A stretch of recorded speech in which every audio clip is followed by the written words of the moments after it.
नमस्कार साथियों, मैं बबलू धाकड़ स्वागत करता हूं आप सभी का धरणीधर एग्रो क्लासेज के ऑनलाइन प्लेटफॉर्म पर। साथियों, आज हम चर्चा करने वाले हैं जेनेटिक्स एंड प्लांट ब्रीडिंग 312 के अंदर आईपीआर के अंदर हम चर्चा करने वाले हैं। उस टॉपिक का नाम है ट्रेडिशनल नॉलेज अर्थात पारंपरिक ज्ञान। पारंपरिक ज्ञान को हम छोटे छोटे टुकड़ों के अंदर पढ़ेंगे। तो स्टार्ट करते हैं ट्रेडिशनल नॉलेज या पारंपरिक ज्ञान। तो पारंपरिक ज्ञान का अर्थ क्या होता है, सबसे पहले हमें वो पता होना चाहिए। तो जनरली पारंपरिक ज्ञान का अर्थ इसके नाम में छिपा हुआ है, वह ज्ञान जो हमें हमारे आसपास के वातावरण से, हमारे परिवार के सदस्यों से, या फिर ग्रंथों के माध्यम से, या फिर पौराणिक कथाओं के माध्यम से हमें प्राप्त होता है। वैसे ही उस ज्ञान को हम पारंपरिक ज्ञान या ट्रेडिशनल नॉलेज के नाम से जानते हैं। जो ट्रेडिशनल नॉलेज जो होता है वो वर्ग विशेष या फिर समुदाय विशेष का हो सकता है। वो कैसे होता है तो हम थोड़े देर बाद में उसके एग्जाम्पल के माध्यम से उसको समझेंगे, ठीक है ना। तो सबसे पहले इसके परिभाषा क्या हो जाएगी, तो वह ज्ञान जो परिभाषा हो जाएगी वह ज्ञान परिभाषा क्या हो जाएगी, तो वह ज्ञान जो हमें इसकी परिभाषा हो जाएगी वह ज्ञान जो हमें पीढ़ी दर पीढ़ी वह ज्ञान जो हमें पीढ़ी दर पीढ़ी हमारे आसपास के वातावरण वह ज्ञान जो हमें पीढ़ी दर पीढ़ी हमारे आसपास के वातावरण पारिवारिक सदस्य वह ज्ञान जो हमें हमारे आसपास के वातावरण से पारिवारिक सदस्य, ग्रंथों, जो भी हमारे पुराने जो ग्रंथ होते हैं, ग्रंथों व रचनाओं के माध्यम से प्राप्त होते हैं,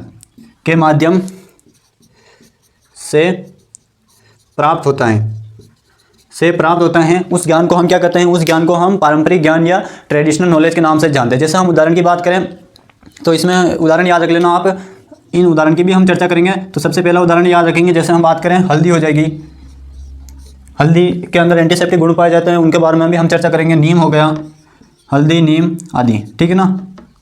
तो इन दोनों की हम चर्चा कर लेते हैं कि इन दोनों का आपस में रिलेशन किस प्रकार से है, हमारे आसपास के वातावरण से, परिवार के सदस्यों से, ग्रंथों के माध्यम से और रचनाओं के माध्यम से, ठीक है ना। तो सबसे पहले हम चर्चा करते हैं हल्दी की बात करें तो हल्दी के अंदर एंटीसेप्टिक गुण पाए जाते हैं, ये हम सभी को पता है। अब जो ये एंटीसेप्टिक गुण पाए जाते हैं, या फिर यदि हम हल्दी का उपयोग दूध के साथ में सेवन करने में लेते हैं, तो ये हमारे शरीर में जाने के बाद में पहला तो इसका कार्य होता है, ये हमारे ब्लड में मिलता है, और ब्लड में मिलने के बाद में हमारा जो इम्यून जो सिस्टम होता है बॉडी का, उसको इंक्रीज कर देता है, बढ़ा देता है। और साथ ही साथ में अगर रक्त गाढ़ा हो जाता है तो उसको पतला करने का कार्य भी ये करता है, जिसके कारण से हमारा शरीर के अंदर ऑक्सीजन का वहन आसानी से सरलतापूर्वक हो सकता है। ये जनरली हल्दी के प्रमुख कार्य होते हैं।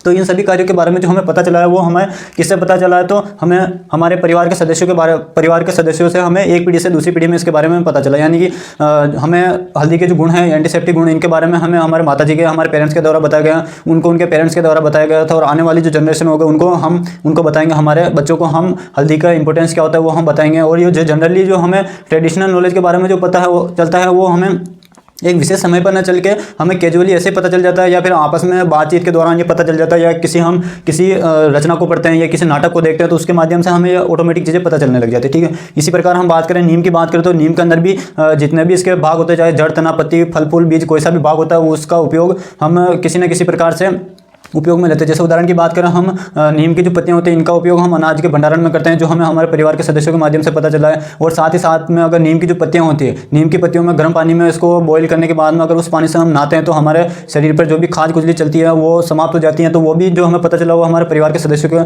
से हमें को पता चला। और साथ ही साथ में बात करें हल्दी की बात करें तो हल्दी के बारे में जो एंटीसेप्टिक गुण है वो हमें हमारे जो भी आयुर्वेद के अंदर जितने भी ग्रंथ है, चाहे पौराणिक कथाएं होगी, रचनाएं हो गए, ग्रंथ हो गए, उनके अंदर ये मौजूद है। उनके अंदर लिखा हुआ है कि हल्दी के क्या क्या गुण होते हैं। और प्राचीन समय में जो राजा महाराजाओं के टाइम पे जो भी किसी को चोट लगती थी या किसी को अगर किसी प्रकार की परेशानी हो जाती थी तो उस समय में भी वो हल्दी और नीम का इनके उत्पाद का उपयोग करके उन समस्याओं के निवारण में करते थे। तो ये होता है एक पारंपरिक ज्ञान, ठीक है ना। तो उम्मीद है पारंपरिक ज्ञान का अर्थ क्या होता है वो आपको समझ में आ गया होगा। उसके बाद में हम देखते हैं जो पारंपरिक जो ज्ञान होता है ये कैसा होता है, तो यह वर्ग विशेष या तो ये वर्ग विशेष हो सकता है या समुदाय विशेष हो सकता है। समुदाय विशेष होता है, ये हमको पता होना चाहिए। आज थोड़ी राइटिंग थोड़ी अलग सा रही है क्योंकि आज ठंड बहुत ज़्यादा है और ठंड की वजह से हाथ और ये थोड़े टाइट हो गए, इसी वजह से हैंड राइटिंग में थोड़ी दिक्कत आ रही है। बाकी समझाने का मेरा पूरा प्रयास रहेगा, ठीक है ना। तो ये क्या होता है, तो वर्ग विशेष या समुदाय विशेष हो सकता है। क्योंकि ये समुदाय विशेष या वर्ग विशेष क्यों होता है, तो इसके पीछे का प्रमुख कारण क्या है, तो जनरली जो भी पारंपरिक ज्ञान होता है, वो पारंपरिक ज्ञान एक पीढ़ी से दूसरी पीढ़ी में जब स्थानांतरित होता है या किसी को बताया जाता है, तो वो परिवार के पूरे सभी सदस्यों को नहीं बताया जाता, परिवार के किसी एक सदस्य को बताया जाता है, ताकि वो उसका जो भी उसके पास में जानकारी बताई जाती है उसका वो सही से उपयोग में ले सके और आगे से आगे वो पहुंच सकेगा। अगर हम सभी को बता देते हैं, पब्लिक कर देते हैं, तो वो उसका कोई सही से उपयोग नहीं करेगा और उसका हो सकता है गलत उपयोग करने लग जाए, उसके हो सकता है उसकी प्रजातियां विलुप्त होने की कगार पर आ जाए, हो सकता है उसका अतिदोहन होने की वजह से वो समाप्त होने की कगार पर आ जाए। तो इसके पीछे का प्रमुख कारण होते हैं, इसी कारण से ये वर्ग विशेष या समुदाय विशेष के हो सकते हैं, ठीक है ना। ये हमको पता होना चाहिए। ये जनरली इसकी डेफिनेशन होती है। डेफिनेशन को आप इस रूप में याद रखना, वह ज्ञान जो हमें पीढ़ी दर पीढ़ी हमारे परिवार के सदस्यों के द्वारा, आसपास के वातावरण के माध्यम से या फिर ग्रंथों के माध्यम से या फिर हमारे नाटक रचनाओं के माध्यम से हमें प्राप्त होता है, उसे हम पारंपरिक ज्ञान या ट्रेडिशनल नॉलेज के नाम से हम जानते हैं। अब ये तो एक नॉर्मल डेफिनेशन होती है। इसके ट्रेडिशनल नॉलेज की जो डेफिनेशन है वो विपो के अनुसार भी दी गई है, वो हम देखते हैं, वो हमें याद होनी चाहिए, ठीक है ना। तो ट्रेडिशनल नॉलेज की पहली तो डेफिनेशन नॉर्मल हो जाएगी और उसके बाद में हम बात करें विपो की। विपो के अनुसार भी पारंपरिक ज्ञान की परिभाषा बताई गई है, वो क्या है। तो विपो का पूरा नाम होता है वर्ल्ड इंटेलेक्चुअल प्रॉपर्टी ऑर्गेनाइजेशन, जिसकी स्थापना 1967 में होती है और भारत ने इस पर 1975 में हस्ताक्षर किए थे और इसका मुख्यालय जिनेवा स्विट्जरलैंड में स्थित है। इसके ऊपर हमने ऑलरेडी एक सेशन किया हुआ है। अभी तक आपने ये विपो के बारे में नहीं देखा है तो इसके बारे में आप ऑलरेडी इस पर सेशन किया हुआ है, वो सबसे पहले आप जाकर देखें। तो विपो के अनुसार बात करें तो ट्रेडिशनल नॉलेज की परिभाषा क्या होगी। तो विपो ने बताया कि पारंपरिक ज्ञान वह ज्ञान है जिसकी वजह से वैज्ञानिक, औद्योगिक और साहित्यिक एवं कलात्मक क्षेत्र के अंदर क्रांति आई है। ये किसने बताया था, तो ये विपो ने बताया था। क्योंकि अल्टीमेटली जो भी वैज्ञानिक क्षेत्र के अंदर कोई भी नया कार्य किया जा रहा है वो किसके आधार पर किया जा रहा है, तो वो जनरली हमारे जो भी हमारा पारंपरिक ज्ञान है उसके आधार पर हम कुछ ना कुछ नया करने की कोशिश करते हैं। तो उसी के आधार पर, पारंपरिक ज्ञान के आधार पर ही इन चारों क्षेत्रों के अंदर क्रांति आई, उसी को उन्होंने पारंपरिक ज्ञान नाम दिया था। तो इन्होंने क्या बताया था पारंपरिक ज्ञान के बारे में, विपो ने बताया था वह ज्ञान जो अब विपो ने क्या बताया था, वह ज्ञान जिसकी वजह से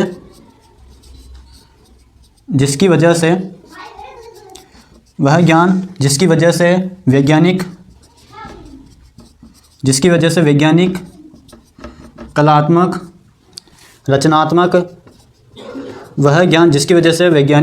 कलात्मक, रचनात्मक एवं औद्योगिक क्षेत्र में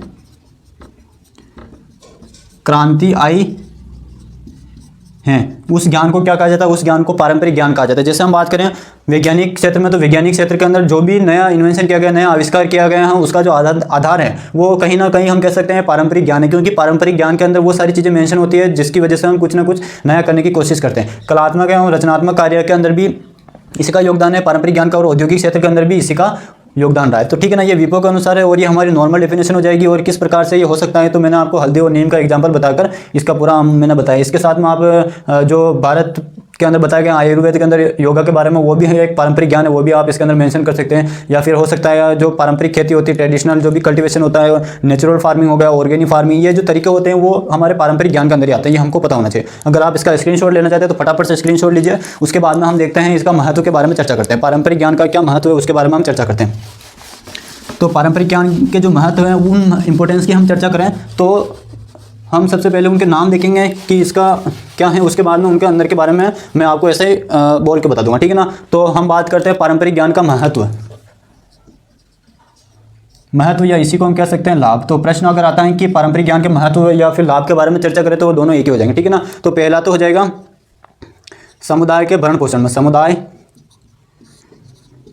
के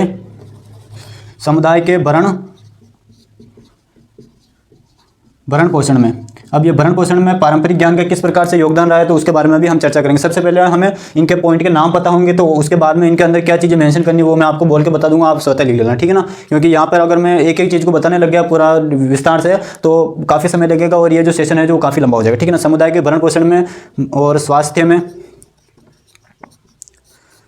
में उपयोगी। नंबर थर्ड की बात करें तो नंबर थर्ड हो जाएगा कृषि में उपयोगी। नंबर फोर्थ की बात करें पादप सुरक्षा में उपयोगी। पादप सुरक्षा में उपयोगी। नंबर 5 की बात करें तो नंबर 5 हो जाएगा अनाज के भंडारण में, अनाज भंडारण में उपयोगी। और नंबर 6 हो जाएगा मृदा उर्वरता में उपयोगी, मृदा उर्वरता बढ़ाने में उपयोगी। अब इनके अंदर क्या क्या चीज़ें मेंशन करनी है, ये 6 के 6 पॉइंट याद रखना। इसके अतिरिक्त और आप और भी लिख सकते हो। जैसे हम बात करें अगर पारंपरिक ज्ञान का इंपॉर्टेंस क्या हो जाएगा, तो राष्ट्रीय आय को बढ़ाना। इसके साथ में हम बात कर सकते हैं जो भी पारंपरिक ज्ञान जिस समुदाय के पास में होता है उसका आजीविका को बढ़ाना, जैव विविधता का संरक्षण करना, ये पॉइंट भी इसके अंदर आप मेंशन कर सकते हो। लेकिन जो इंपॉर्टेंट जो फैक्ट होते हैं उन्हीं के बारे में मैं यहाँ पर चर्चा कर रहा हूँ। सबसे पहले हम बात करते हैं समुदाय के भरण पोषण में। अब समुदाय के भरण पोषण की बात करते हैं तो इसका एक सबसे अच्छा उदाहरण हो जाएगा पारंपरिक ज्ञान के आधार पर ही। जो मैं इसके अंदर आपको अब एक एक चीज़ बताने वाला हूँ, उन चीज़ों को आप नोट करते चलिएगा, साथ में पेन और कॉपी साथ में रखिएगा, ठीक है ना। तो पहला पॉइंट हो जाएगा समुदाय के भरण पोषण। अब समुदाय के भरण पोषण में किस प्रकार से पारंपरिक ज्ञान मदद करता है या हेल्पफुल होता है, तो उसके बारे में हमको पता होना चाहिए। तो हम बात करें समुदाय के भरण पोषण में, तो आप एक समुदाय का विशेष नाम याद रखना, अफ्रीकी महाद्वीप। इसके अंदर ये लिखना आप अफ्रीकी महाद्वीप में पाई जाने वाली एक जनजाति है, उस जनजाति का नाम है सेन जनजाति। तो आप इसमें समुदाय के भरण पोषण में आप एक जनजाति का नाम याद रखना। अफ्रीकी महाद्वीप के अंदर सेन जनजाति पाई जाती है। कौन सी जनजाति, तो सेन जनजाति पाई जाती है। उस समय अफ्रीकी महाद्वीप के अंदर पाई जाने वाली सेन जनजाति अपने भोजन की प्राप्ति के लिए एक वृक्ष का उपयोग करती थी, जिस वृक्ष का नाम है हुडिया कैक्टस। क्या नाम है, तो सॉरी हुडिया कैक्टस नाम है। और इस वृक्ष से जो भी उनको भोजन की प्राप्ति होती थी उसके सहायता से वो अपने भोजन की जो भी भूख लगती थी उसको वो शांत करते थे। तो ये पहला इसका इंपॉर्टेंस हो जाएगी समुदाय के भरण पोषण में, यानी कि समुदाय के भरण पोषण। अब समुदाय कौन सा हो गया, तो सेन जनजाति होगी, और वो अपने भोजन जो भी उनको भूख लगती थी उस भूख को शांत करने के लिए वो हुडिया कैक्टस नामक वृक्ष का उपयोग करते थे अपनी भोजन की भूख को शांत करने के लिए। तो इसके अंदर आप ये 2 पॉइंट याद रखना है। सेन जनजाति के द्वारा अपनी भूख को शांत करने के लिए हुडिया कैक्टस नामक वृक्ष का उपयोग किया जाता था। तो मैं यहाँ पर उस वृक्ष का नाम लिख देता हूँ, हुडिया कैक्टस, ठीक है ना। इस वृक्ष का उपयोग करते थे अपनी भूख को शांत करने के लिए। कौन सी जनजाति, सेन जनजाति, ये आपको नाम याद रखना, ठीक है ना। उसके बाद में हम नेक्स्ट बात करें स्वास्थ्य में उपयोगी, यानी कि स्वास्थ्य मानव स्वास्थ्य हो सकता है, तो मानव स्वास्थ्य के लिए भी हमारा पारंपरिक ज्ञान उपयोगी होता है। तो किस प्रकार से उपयोगी होता है, तो वो मैं आपको अब बता देता हूँ। तो पारंपरिक ज्ञान के अंदर स्वास्थ्य मानव के स्वास्थ्य के लिए ये सबसे ज़्यादा इंपॉर्टेंट होता है, क्योंकि मानव की जो भी प्रारंभिक जो भी बीमारियाँ होती है या प्रारंभिक या शरीर की जो शारीरिक जो प्राथमिक बीमारियाँ होती हैं उनके निदान के लिए मानव पारंपरिक ज्ञान का उपयोग करके उनका उपाय करता था। जैसे उदाहरण की बात करें तो अगर हमें कोई बीमारी, जैसे हम उदाहरण की बात करें इसके अंदर अगर हमें स्कर्वी रोग हो जाता है तो हम आंवले का उपयोग करते हैं, आंवले का सेवन करने लग जाते हैं। हालांकि स्कर्वी रोग के बारे में हमें अभी पता चला है, उसका पर्टिकुलर एक स्कर्वी नाम दिया गया, लेकिन उससे पहले भी हमें इस बीमारी के बारे इस स्कर्वी के बारे में पता नहीं भी होने के पहले भी हम क्या करते थे, चलते फिरते आते जाते कहीं पर घूमते समय हम आंवले का सेवन करते थे, जिसकी वजह से हमें स्कर्वी बीमारी नहीं होती थी। इसके साथ में हम बात करें, इसके अतिरिक्त हम बात करें, जैसे बचपन में हम धूप में बैठते थे या हमारे जो पेरेंट्स होते हैं वो हमें धूप के अंदर ही रखते थे और वहीं पर हमारा नहलाना खाना पीना सब कुछ वहीं होता था, और जिसकी वजह से हमें विटामिन डी प्राप्त होता था धूप से, और हमें रिकेट्स जो विटामिन डी की कमी से होता है तो वो रोग हमें नहीं हो पाता था, और हम धूप की वजह से हमें वो विटामिन डी की पूर्ति हो जाती थी, जिसकी वजह से हम रिकेट से बच जाते थे, ठीक है। और वर्तमान में आज भी हम सर्दियों में जनरली सुबह के समय हम धूप में बैठते हैं, जिससे हमें विटामिन डी की प्राप्ति होती है और हमें रिकेट्स और ऑस्टियोमलेशिया जो बीमारी होती है वो नहीं हो पाती है। तो ये पारंपरिक ज्ञान की देन है। और गाँव में आज भी कोई भी अगर छोटा बच्चा होता है तो उसको धूप में रखा जाता है और धूप में ही उसको नहलाते हैं, खाना पीना सब कुछ वहीं होता है, और जिसकी वजह से उसको रिकेट्स जो बीमारी होती है वो नहीं हो पाती, ठीक है ना। इसके अतिरिक्त हम बात करें हमारा हल्दी का दूध हो गया, जिसमें एंटीसेप्टिक गुण पाए जाते हैं, जो हमारे शरीर में जाने के बाद में हमारे रक्त को पतला तो करता है, साथ में हमारा जो बॉडी का जो इम्यून सिस्टम होता है उसको भी स्ट्रॉन्ग करता है, और हम उसकी सहायता से रोग प्रतिरोधक क्षमता बढ़ती है और हमें कोई बीमारियां नहीं लगती, ठीक है ना। इसी प्रकार एक और उदाहरण हम तरोताजा देखें तो वर्तमान में जो भी 2021 के अंदर जो कोरोना की जो सेकंड वेव आई थी, कोविड-19 की जो सेकंड वेव आई थी, उसके अंदर हमने पारंपरिक ज्ञान के आधार पर ही हमने आयुर्वेदिक पद्धति से निकला हुआ काढ़े का उपयोग किया था, और उसकी वजह से हमें कोरोना से हमने लड़ाई जीती, जो कोरोना की जो जंग थी उसको जीती, और हमें जैसे हमने काढ़े का सेवन किया वो हमारे बॉडी के अंदर जाता है, हमारा बॉडी का इम्यून सिस्टम को बढ़ा देता है, और उसकी वजह से हमें कोरोना जो भयंकर बीमारी थी, महामारी थी, वो हमें नहीं हुई, और हम उस लड़ाई में भी हमारे पारंपरिक ज्ञान के आधार पर हमने उस पर जीत दर्ज की, ठीक है ना। तो ये हो जाएगा मानव स्वास्थ्य के अंदर आ जाएगा। और मानव स्वास्थ्य के अंदर एक पॉइंट ये भी मेंशन कर देना, WHO ने भी, जो वर्ल्ड हेल्थ ऑर्गेनाइजेशन है, उसने भी यह माना है कि विश्व की जो 80% जो जनसंख्या है वो पारंपरिक ज्ञान के आधार पर ही हमारी जो भी शारीरिक बीमारियां होती हैं उनका निदान करता है, उनका निवारण करता है। ये पॉइंट भी आप इसके अंदर मेंशन करते हैं। उसके बाद में नेक्स्ट बात करते हैं कृषि में उपयोगी। पारंपरिक ज्ञान कृषि के अंदर भी उपयोगी है। आज भी हम वर्तमान में भी कई सारी ऐसी बीमारियां होती है और कई सारे ऐसे रोग कीट लगते हैं, उनके निवारण के लिए, उनकी रोकथाम के लिए हम पारंपरिक ज्ञान का उपयोग करते हैं। जैसे उदाहरण की बात करें, हम दीमक की बात करें, अगर किसी खेत में किसी फसल को अगर दीमक लग जाता है तो उसके नियंत्रण के लिए हम जो आग का जो दूध आता है, उस आग के दूध का प्रयोग हम करते हैं तो वो दीमक उस खेत से दूर भाग जाती है। ये हमारा पारंपरिक ज्ञान ही है। इसके अतिरिक्त हम बात करें, अगर हम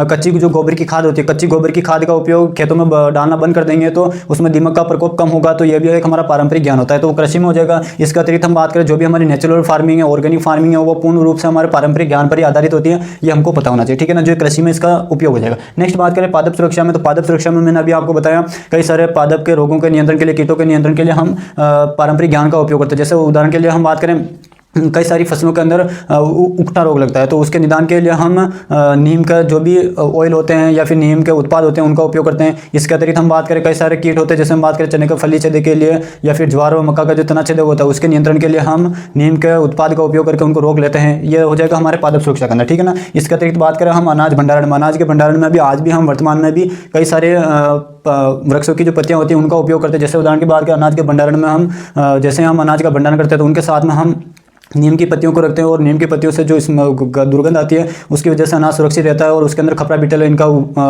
नुकसान नहीं हो पाता है। और इसके अतिरिक्त हम बात करें, शीशम के जो पत्तियां होती हैं उनका उपयोग करते हैं, यूकेलिप्टस की जो पत्तियां होती हैं उनका उपयोग करते हैं भंडारण के लिए, ताकि उसके अंदर किसी प्रकार का हमारा जो अनाज है वो सुरक्षित रहे, उसके अंदर किसी प्रकार का कीट नहीं लगे, ठीक है ना। तो ये अनाज भंडारण में हो जाएगा। मृदा उर्वरता में उपयोगी, तो मृदा उर्वरता की बात करें तो मृदा के जो सॉइल फर्टिलिटी होती है उसको बढ़ाने के लिए हम नीम की जो खली होती है उसका उपयोग करते हैं, अरंडी की खली का उपयोग करते हैं। तो यह भी हमारे एक पारंपरिक ज्ञान का तरीका होता है, ठीक है ना। तो ये सभी इसका इंपॉर्टेंस हो जाएगा और ये इसके लाभ हो जाएगा, ठीक है ना। जो मैंने अभी आपको बातें बताई वो आप इसके अंदर मेंशन कर देना। जैसे मैंने बताया इसमें स्वास्थ्य में उपयोगी, तो मैंने आपको बताया था WHO के द्वारा 80% जनसंख्या, विश्व की जो 80% आबादी है वो पारंपरिक ज्ञान के आधार पर ही अपने शारीरिक विकार को दूर करने के लिए उपयोग करते हैं। और मैंने आपको हल्दी का दूध हो गया, नीम हो गया, इन सभी का एग्जाम्पल मैंने बताया था आपको, ठीक। कृषि में उपयोग मैंने बताया था आपको, इसके अंदर ट्रेडिशनल कल्टीवेशन हो जाएगी, इसी के साथ में ऑर्गेनिक फार्मिंग हो जाएगी, वो सभी आ जाएगी इसकी। पादप सुरक्षा में मैंने आपको नीम का बताया, अनाज भंडारण में नीम के पत्तियों का, नीम का, और मृदा उर्वरता में नीम की खली, नीम का, सबका आपको महत्व याद रखना, ठीक है ना। तो ये होता है इसका इंपॉर्टेंस, महत्व और लाभ, ये हमको पता होना चाहिए।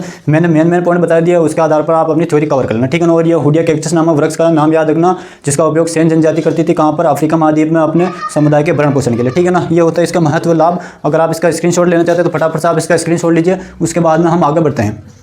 अब इसके बाद में हम चर्चा करते हैं इसकी प्रमुख पारंपरिक ज्ञान की रक्षा क्यों की जा रही है, या हमें पारंपरिक ज्ञान का हमने इसका इंपॉर्टेंस देखा क्योंकि इसका इंपॉर्टेंस बहुत ही ज़्यादा है। इसके अतिरिक्त बायोडाइवर्सिटी, जैव विविधता के संरक्षण के लिए हो सकता है, राष्ट्रीय आय को बढ़ाने के लिए हो सकता है। तो इसका हमें इसके सुरक्षा क्यों करनी चाहिए, इसके पीछे का प्रमुख कारण क्या है। तो महत्व, लाभ कंप्लीट होते हैं। अब इसमें हम देखते हैं सुरक्षा, पारंपरिक ज्ञान की सुरक्षा के कारण। पारंपरिक ज्ञान की सुरक्षा के क्या कारण है, तो उनके बारे में हम चर्चा करते हैं। तो इसके अंदर जो हमारा पहला जो कारण हो जाएगा वो हो जाएगा, इसके अंदर पहला कारण हो जाएगा रक्षा के प्रमुख कारण क्या हो जाएगा, तो फर्स्ट नंबर हो जाएगा टीके। टीके का अर्थ यहाँ पर हो जाएगा ट्रेडिशनल नॉलेज, ठीक है ना। तो टीके रखने वाला व्यक्ति, टीके रखने वाला समुदाय का आर्थिक जीवन स्तर सुधारना, आर्थिक जीवन स्तर में सुधार। तो पहला इसका जो रक्षा का जो कारण होगा वो क्या कारण होगा, तो टीके रखने वाला जो भी समुदाय उसका आर्थिक जीवन स्तर को बेहतर बनाना। अब जैसा कोई भी टीके रखने वाला जो समुदाय होगा उसका अगर आर्थिक जीवन स्तर ही सही से नहीं हो पाएगा तो वो जिस व्यक्ति के पास में, जिस समुदाय के पास में पारंपरिक ज्ञान है वो उसका आगे सर्जन नहीं कर पाएगा। अगर उसका जीवन स्तर बेहतर है तो वो उसको ज़्यादा से ज़्यादा समाज कल्याण के लिए और जन कल्याण के लिए उसका उपयोग कर पाएगा और उसको ही, उस समुदाय को उतना ही ज़्यादा आर्थिक सहायता प्रदान होगी। तो पहला तो ये हो जाएगा सुरक्षा का कारण। नंबर सेकंड बात करें हम, तो नंबर सेकंड हो जाएगी इसके अंदर हमारा जैव विविधता का संरक्षण।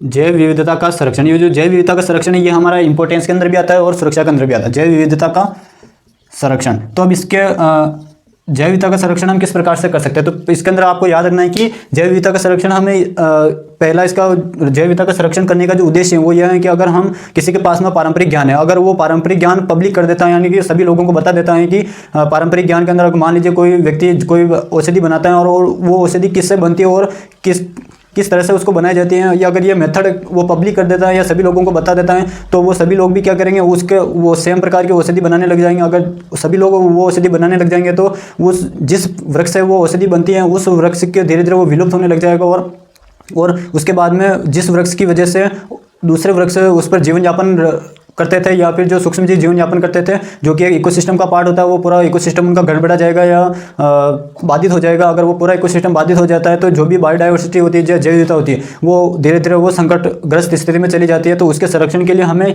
क्या करना चाहिए, जो भी पारंपरिक ज्ञान जिस व्यक्ति के पास में उसको हमें संरक्षण देना चाहिए, कंजर्वेशन करना चाहिए, और जिस पारंपरिक ज्ञान उस जिस समुदाय को पता है वह ज़्यादा से ज़्यादा कम से कम लोगों को बताए और उन लोगों को बताए जो उसका अधिक से अधिक समाज कल्याण और जन कल्याण के लिए उपयोग कर सकते हैं। ठीक है ना। तो ये होता है इसका जैव विविधता का संरक्षण हमें किस प्रकार करना चाहिए, इसके पीछे का उद्देश्य क्या होता है, तो वो मैंने आपको बता दिया। ठीक है ना।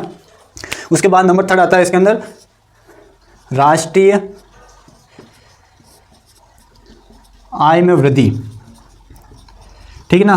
तो तीसरा इसका पारंपरिक ज्ञान का सुरक्षा करने का जो कारण हो जाएगा वो हो जाएगा राष्ट्रीय आय में वृद्धि। अब राष्ट्रीय आय में वृद्धि किस प्रकार से होगी, तो मैंने आपको बताया कि अगर किसी समुदाय के पास में पारंपरिक ज्ञान है, उसको पता है, अगर उसका उपयोग वो जन कल्याण के लिए करेगा या किसी कंपनी को बता देता है, अगर किसी कंपनी को बताता है और उस कंपनी की सहायता से वो कंपनी के द्वारा ज़्यादा मात्रा में किसी औषधि का निर्माण करने लग जाती है, जैसे हाल ही में जैसे हम बात करें पतंजलि जो कंपनी है, उस पतंजलि के कई सारे प्रोडक्ट आते हैं और वो प्रोडक्ट किसके आधार पर है, तो वो पारंपरिक ज्ञान के आधार पर है। अब वो पारंपरिक ज्ञान केवल एक ज़्यादा से ज़्यादा 100 लोगों को पता होगा, लेकिन उसका उपयोग पर्टिकुलर एक कंपनी के द्वारा उत्पादन किया जा रहा है, तो उसकी वजह से राष्ट्रीय आय में कई सारी बढ़ोतरी और साथ ही साथ में लोगों को रोजगार भी प्राप्त होगा। तो इसका जो तीसरा रक्षा का उद्देश्य हो जाएगा राष्ट्रीय आय में वृद्धि करना। अगर हम जितनी ज़्यादा किसी भी पारंपरिक ज्ञान का सुरक्षा देंगे तो उसका उतना ही ज़्यादा हमें बेनिफिट यह मिलेगा कि उससे कम लोगों को वो ज्ञान प्राप्त रहेगा, लेकिन जिनको पता रहेगा उसकी सहायता से हम उसका उत्पादन ज़्यादा से ज़्यादा कर सकते हैं और उसका उपयोग उपभोग के लिए हम उपभोक्ताओं तक वो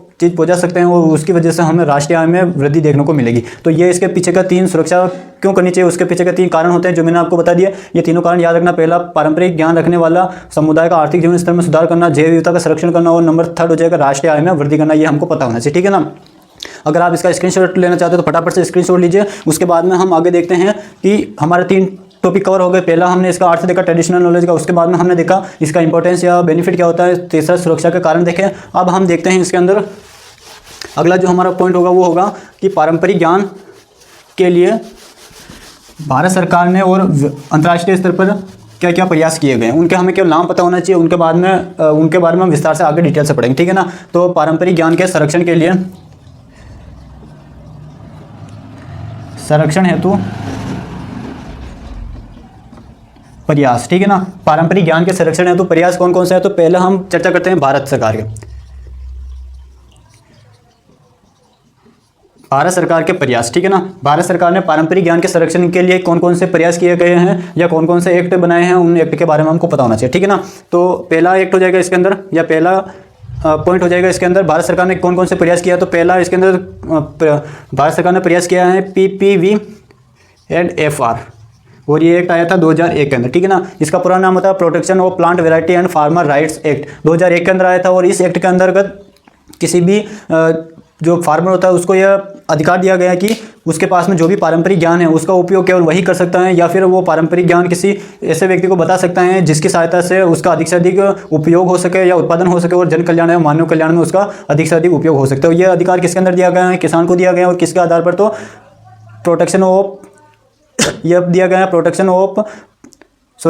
protection of plant variety and farmer rights act के तहत उस किसान को ये अधिकार दिए गए हैं। ठीक है ना। अब ये अधिकार किसान को क्यों दिए गए हैं, तो किसान जनरली कोई भी अगर फसल का उत्पादन कर रहा है तो वो खेती से जुड़ा रहता है या ज़मीन से जुड़ा हुआ रहता है, और वो खेती के साथ साथ में आसपास का जो वातावरण होता है और समुदाय विशेष के साथ में बैठता है, तो उसके पास में पारंपरिक ज्ञान का भंडार बहुत ज़्यादा होता है। इसीलिए उसको ये अधिकार दिया गया है। और किसके तहत दिया गया है, तो वो protection of plant variety and farmer right act के तहत ये दिया गया। और कब आया था, तो 2001 के अंदर आया था। इसके ऊपर भी हम चर्चा करेंगे, लेकिन भारत सरकार ने कौन कौन से प्रयास किए हैं उसके बारे में हमको पता होना चाहिए। ठीक है ना। पहला प्रयास किया है PPV and FR act 2001। Number 2 क्या है, जैव विविधता संरक्षण अधिनियम, जैव विविधता संरक्षण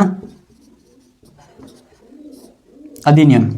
जैव विविधता संरक्षण अधिनियम 2001 कब आया था? 2002 के अंदर आया था। इसके बारे में अभी हमको विस्तार से पढ़ना है, जैव विविधता संरक्षण अधिनियम 2002। और इस अधिनियम के तहत बताया गया है कि हमें जंगल के अंदर मौजूद जो भी पारंपरिक ज्ञान है उसको हमें उपयोग भी करना है और उसका उतना ही ज़्यादा हमको संरक्षण भी देना है, ताकि आपस में सामंजस्य बना रहे। और उसी सामंजस्य को स्थापित करने के लिए भारत सरकार के द्वारा 2002 के अंदर जैव विविधता संरक्षण अधिनियम लाया गया था। और ये किसके तहत लाया गया था? तो ये नगोया प्रोटोकॉल के तहत लाया गया था, सॉरी कार्टेजिना प्रोटोकॉल के तहत लाया गया था। वो भी हम देखेंगे। अंतर्राष्ट्रीय स्तर पर वो ट्रेडिशनल नॉलेज की सुरक्षा के लिए उठाया गया था कदम था, ठीक है ना। नंबर थर्ड बात करें तो नंबर थर्ड हो जाएगा ट्रेडिशनल नॉलेज डिजिटल लाइब्रेरी, ठीक है ना। तो एक भारत सरकार के द्वारा ये कब आया था? 2001 के अंदर आया था। एक डिजिटल लाइब्रेरी बनाई गई थी, ट्रेडिशनल नॉलेज डिजिटल लाइब्रेरी 2001 के अंदर। इस लाइब्रेरी के अंदर ये बताया गया है कि ट्रेडिशनल नॉलेज से रिलेटेड जो भी भारत के अंदर जितने भी दस्तावेज है उन दस्तावेज का डिजिटल कर दिया गया, यानी कि उनको एक ऐसी लाइब्रेरी या ऐसा प्लेटफॉर्म बना दिया कि जो भारत के अंदर जितने भी ट्रेडिशनल नॉलेज या पारंपरिक ज्ञान वर्तमान में ज्ञात हैं उन सभी का विवरण इस लाइब्रेरी के अंदर दे दिया गया। और जो भी इसके बारे में इंफॉर्मेशन पता करना चाहता है वो इस लाइब्रेरी के अंदर या इस पोर्टल या फिर इस वेबसाइट पर जाकर वहाँ पर वो उसका पूरा विवरण देख सकता है। और डिजिटल जो ट्रेडिशनल नॉलेज डिजिटल जो लाइब्रेरी इसके अंदर कितने पृष्ठ रखे गए हैं या कितने, जैसे हम किसी भी लाइब्रेरी के अंदर जाते हैं तो वहाँ पर जनरली हमको किताबें या कुछ हमें न्यूज़पेपर या ऐसे कोई मैगजीन या ऐसे हमें वहाँ पर मिलती है। तो इस डिजिटल लाइब्रेरी के अंदर हमें क्या प्राप्त होता है? तो डिजिटल लाइब्रेरी के अंदर हमें जैसे ऑफलाइन कोई भी लाइब्रेरी के अंदर जाते हैं तो हमें वहाँ पर बुक्स या मैगजीन ये प्राप्त होती है। और इस डिजिटल लाइब्रेरी के अंदर हमें क्या प्राप्त होता है? तो इसके अंदर हमें 3 करोड़ पेज प्राप्त होते हैं, 3 करोड़ पेज प्राप्त होते हैं। और इन 3 करोड़ पेज के ऊपर ट्रेडिशनल नॉलेज के बारे में कंप्लीट इन्फॉर्मेशन अभी तक की जो भारत के अंदर ज्ञात है उन सभी के बारे में उसमें विस्तृत बता रखा है। कि जैसे हम बात करें हल्दी के ऊपर, हमें इस लाइब्रेरी के अंदर जाकर देखना है तो हल्दी के बारे में पूरा विवरण दे रखा है, नीम के ऊपर दे रखा है, करंज के ऊपर दे रखा है, सीताफल, जिनका हम ट्रेडिशनल नॉलेज हमको पता है, ऑर्गेनिक फार्मिंग किस प्रकार से की जाती है और नेचुरल फार्मिंग किस प्रकार से करते हैं, वो सारी विवरण इसके अंदर दे रखा है। किसके अंदर? ट्रेडिशनल नॉलेज डिजिटल लाइब्रेरी के अंदर दे रखा है। और ये 2001 के अंदर भारत सरकार के द्वारा बनाया गया था। तो ये भारत सरकार के द्वारा प्रयास किए गए हैं किसके लिए? तो ट्रेडिशनल नॉलेज के संरक्षण के लिए। कौन कौन सा? पहला तो किया गया है protection of plant variety and farmer right act 2001 आया था, जैव विविधता संरक्षण अधिनियम 2002 और ट्रेडिशनल नॉलेज डिजिटल लाइब्रेरी 2001 में आई थी। और इसके अंदर 3 करोड़ पेज हैं जिनके अंदर ट्रेडिशनल नॉलेज के बारे में विस्तृत जानकारी दी गई है। और किसके ऊपर दी गई है तो वो सारी चीज़ें इसके अंदर मेंशन की गई है। अगर आप इसका स्क्रीनशॉट लेना चाहते हैं तो फटाफट से आप स्क्रीनशॉट लीजिए। उसके बाद में हम देखते हैं कि किसी भी देश के लिए जो ट्रेडिशनल नॉलेज होता है वो कितना महत्वपूर्ण होता है, उसके कुछ प्रमाण हम देखेंगे, ठीक है ना।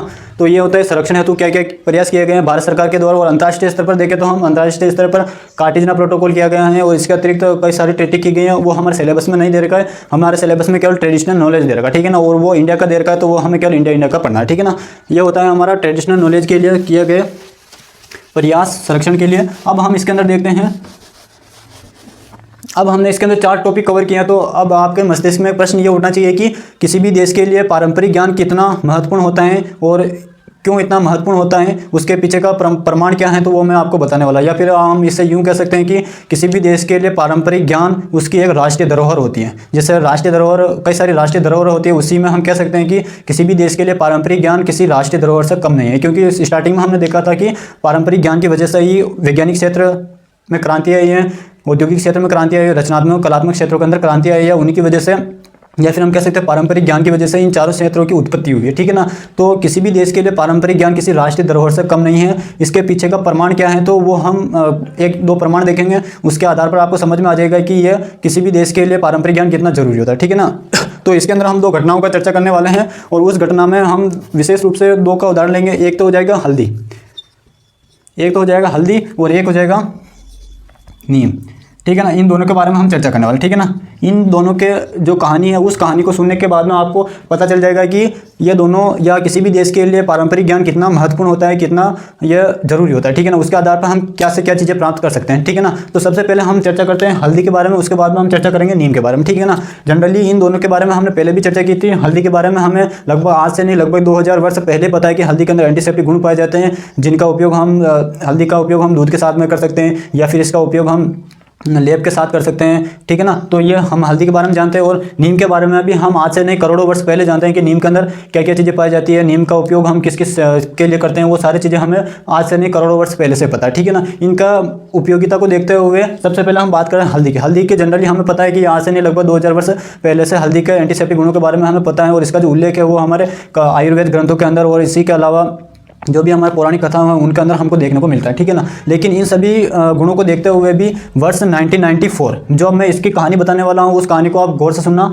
वर्ष 1994 के अंदर अमेरिका के अंदर दो व्यक्ति, दो अनुसंधान करता हुए थे, रिसर्चर हुए थे। उनका एक का नाम है हरिहर कोहली और दूसरे का नाम है सुमन दास। इन दोनों ने एंटीसेप्टिक गुणों को देखते हुए, हल्दी के एंटीसेप्टिक गुणों को देखते हुए 1994 के अंदर हल्दी के गुणों के ऊपर पेटेंट ले लिया था, ठीक है ना। पेटेंट ले लिया था। उस पेटेंट के बारे में जैसे ही इंडिया को पता चला तो इंडिया ने क्लेम किया, विरोध दर्ज करवाया, और भारत अपने सभी दस्तावेजों यानी कि आयुर्वेद के अंदर हम जनरली हमें पता है कि इसके अंदर एंटीसेप्टिक गुण पाए जाते हैं और वो हमारे आयुर्वेद ग्रंथों के अंदर मौजूद है। और वो सभी ग्रंथों को लेकर भारत का उस समय भारत के प्रतिनिधि को, भारत सरकार के द्वारा कुछ प्रतिनिधि को अमेरिका भेजा और 1900 उन दस्तावेजों को वहाँ जाकर दिखाया। तो दिखाने के बाद में पता चला कि जो एंटीसेप्टिक गुणों के ऊपर हरिहर कोहली और सुमन दास ने जो 1994 में एंटीसेप्टिक गुणों के ऊपर जो पेटेंट लिया था, उन एंटीसेप्टिक गुणों के बारे में इंडिया को आज से नहीं, लगभग आज से 2000 वर्ष पहले पता है। तो उसके बाद में 1997 के अंदर जो पेटेंट दिया गया था हरिहर कोहली और सुमन दास को, वो पेटेंट रद्द किया और उसमें भारत की जीत होती है। इसी पूरी घटना को हम हल्दी वार के नाम से या हल्दी युद्ध के नाम से जानते हैं, ठीक है ना। तो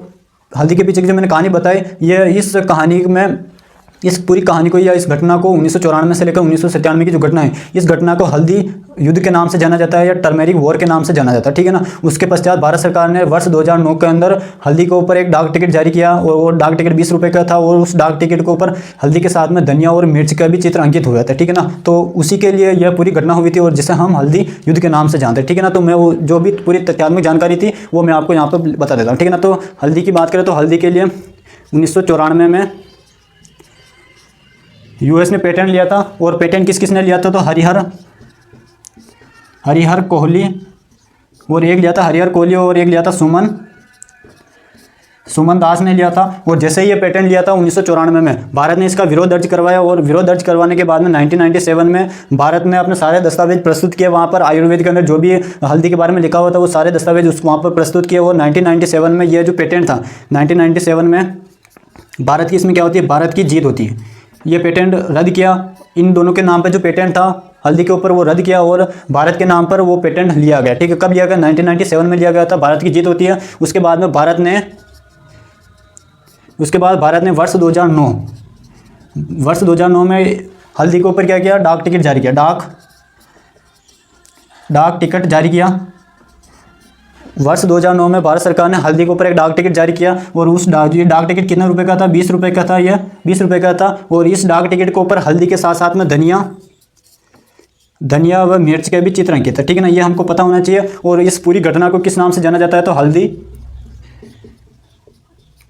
युद्ध के नाम से जाना जाता है। अगर आप इसका डायग्राम भी देखना चाहते हो तो गूगल पर सर्च करना हल्दी युद्ध, तो उसके अंदर आपको एक इमेज मिलेगी जिसके अंदर धनिया, मिर्च और हल्दी इन तीनों का फोटो लगा हुआ है और एक टिकट मिलेगा जिसके ऊपर 20 रुपये का वो डाक टिकट था, ठीक है ना। तो ये पूरी घटना होती है और इसी घटना को हल्दी युद्ध के नाम से जाना जाता है। और अब इसके पीछे की जो मैंने कहानी थी वो तो मैंने बता दिया। अब इस कहानी के आधार पर आपको यह पता चल गया होगा कि किसी भी देश के लिए पारंपरिक ज्ञान कितना महत्वपूर्ण होता है और वह किसी राष्ट्रीय धरोहर से कम नहीं हो सकता। क्योंकि यूएस ने तो केवल इस पर 1994 में रिसर्च की थी, अनुसंधान किया। तो रिसर्च करने के बावजूद उसने पेटेंट भी ले लिया था। और हमें इसके एंटीसेप्टिक गुणों के बारे में आज से नहीं, लगभग वर्ष 2000 वर्षों पहले से इसके एंटीसेप्टिक गुणों के बारे में पता था और तब भी हमने इसके ऊपर पेटेंट नहीं लिया था। तब इसके बाद में भारत सरकार को जैसे इस घटना के बारे में पता चला तो तुरंत भारत सरकार ने क्लेम किया, विरोध दर्ज करवाया और जैसे तैसे करके हमने ये लड़ाई जीती। और उसको किस नाम से जाना गया, हल्दी युद्ध के नाम से जाना गया। उसके बाद में भारत सरकार ने, जो मैंने आपको पिछले स्लाइड में बताया था, एक भारत सरकार ने traditional knowledge digital library launch की थी। वो जो लॉन्च करने का जो उद्देश्य था वो यही था कि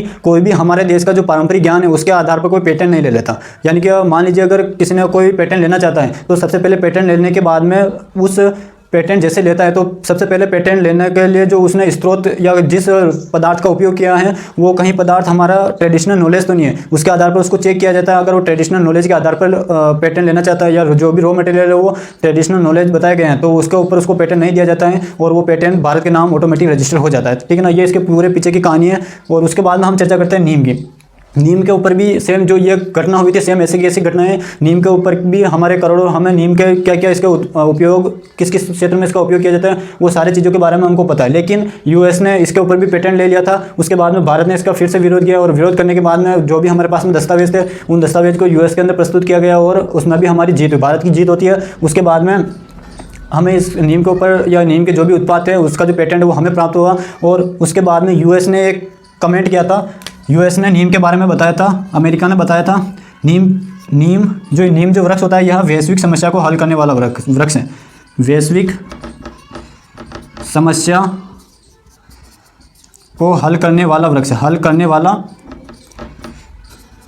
वृक्ष हैं, ठीक है ना। क्योंकि नीम के जितने भी भाग होते हैं, चाहे वो जड़ हो, तना हो, पत्ती हो, फल हो, छाल हो, कोई भी हो, उसका किसी न किसी में उसका उपयोग किया जाता है। जैसे पत्तियों का बात करें तो पत्तियों का उपयोग हम अनाज के भंडारण में करते हैं। और इसके बात करें तेल का उपयोग किस में करते हैं तो कीट नियंत्रण में करते हैं हम। इसके जो खली होती है उसका उपयोग हम मृदा उर्वरता को बढ़ाने में करते हैं या भूमिगत कीट के नियंत्रण में करते हैं। साथ ही साथ में हम बात करें जो नीम के जो लिक्विड होता है उसका उपयोग हम यूरिया के ऊपर परत चढ़ाने में करते हैं, जिसे हम नीम कोटेड यूरिया के नाम से जानते हैं। इसके अतिरिक्त हम बात करें नीम का उपयोग हम मंजन के लिए भी करते हैं, जो हमारे शरीर के लिए अच्छा रहता है। और साथ ही साथ में नीम की जो पत्तियाँ होती है इसका उपयोग हम गर्म पानी में उपयोग करके नहाने में करते हैं, जिससे हमें खाज खुजली इनसे निजात प्राप्त होती है। तो ये दोनों काफ़ी इंपॉर्टेंट है और इन दोनों से आपको पता चल गया होगा कि किसी भी देश के लिए पारंपरिक ज्ञान होता है जो वो किसी राष्ट्रीय धरोहर से कम नहीं होता और इसके आधार पर हम बहुत कुछ कर सकते हैं। और पारंपरिक ज्ञान के आधार पर ही वर्तमान में जो पतंजलि जो कंपनी है उस कंपनी के कई सारे प्रोडक्ट आते हैं और उस प्रोडक्ट को बनाने के जो पीछे का जो आधार है वो पारंपरिक ज्ञान है, वो ट्रेडिशनल नॉलेज है। और उसी ट्रेडिशनल नॉलेज के आधार पर बाबा रामदेव और उनकी जो पूरी टीम है वो पूरे देश के अंदर स्वदेशी अपनाओ और देश बचाओ के आधार पर काम कर रही है और विदेशी कंपनियों को चुनौती दे रही है, ठीक है ना। तो ये होता है हमारा पूरा पारंपरिक ज्ञान या ट्रेडिशनल नॉलेज के ऊपर पूरा सेशन होता है। इसमें किसी प्रकार की त्रुटि होती है तो मैं माफ़ी चाहता हूँ। मैंने अपनी तरफ से पूरी कोशिश की है। मिलते हैं नेक्स्ट क्लास में नेक्स्ट टॉपिक के साथ में, तब तक के लिए जय हिंद जय भारत।